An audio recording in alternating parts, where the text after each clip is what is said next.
back to week 7 of Can ChatGPT Teach Me Japanese? This time we have quite a bit of grammar, so let's get right to it. Before we start, like always, let me know that I'm neither teacher nor linguist, so all the conclusions and impressions are a result of my own personal experience and opinion. I do try my best to look up stuff when necessary, but can't fully promise that everything is totally bias-free. First, the vocabulary of this week. Baku, bag. Kappu, cup. Midanaito, midnight. Kogi, coffee. Meru, mail. And teburu, table. Just a note, some of the words here also have a Japanese equivalent. For example, a Japanese high school student would only see the vocabulary table written as teburu in like an English workbook from school and use the actual Japanese vocabulary in everyday life. So the first grammar introduced this week were the small vowels. The introduced small vowels can also be referred to as extended yon. Just as a reminder, the usual yon we had so far were a result of adding the ya series to hiragana or katakana. Examples would be kyu, miya, jo, and so on.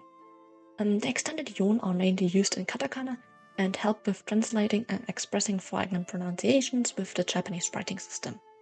We write a katakana and add a slightly smaller vowel to get a desired sound. For example, fu plus i would become fi, while de plus i would make di, like in Disney, for example. Next would be the old katakanas. Japanese writing system as it exists now was introduced after World War II.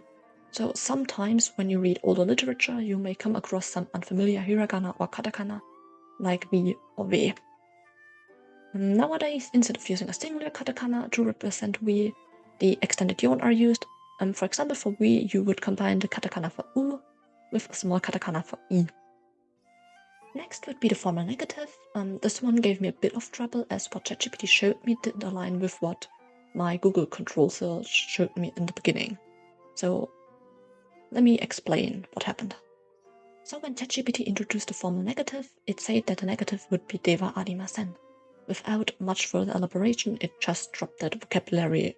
But when I googled the first time around, I was given masen and masen deshita for formal negative. After continuing to check the Google results and my N5 teaching book that I have, I figured out that masen and masen deshita are used to negate verbs. So the question remains, what de wa arimasen is used for? De wa arimasen is used in order to negate nouns in combination with the verb des, which again means to be.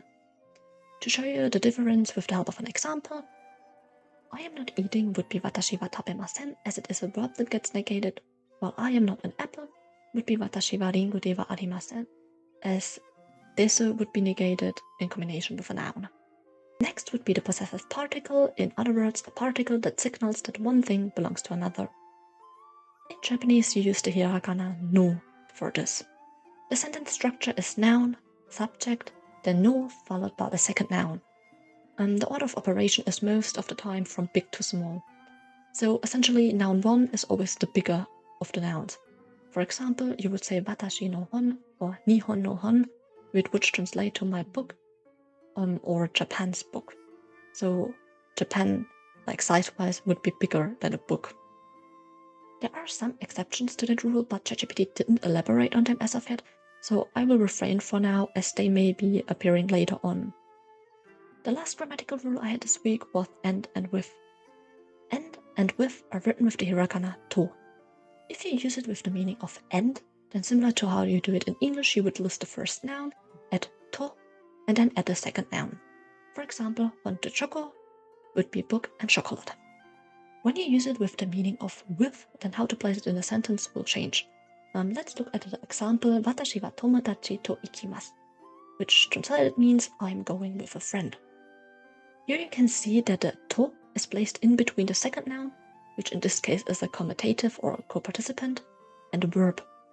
That's also something ChatGPT failed to elaborate on in detail, so I needed to separately check it so that I could explain it to you and use it correctly myself in the future.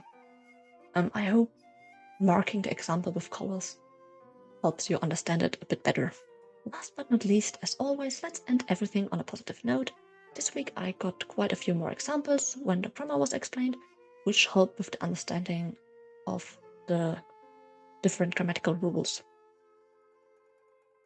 Also, just as a side note, as it is Christmas next week and I will be visiting my family who lives quite far away, I won't post a video next week, but instead will post week 8 and 9 in one video in 2 weeks' time, hopefully.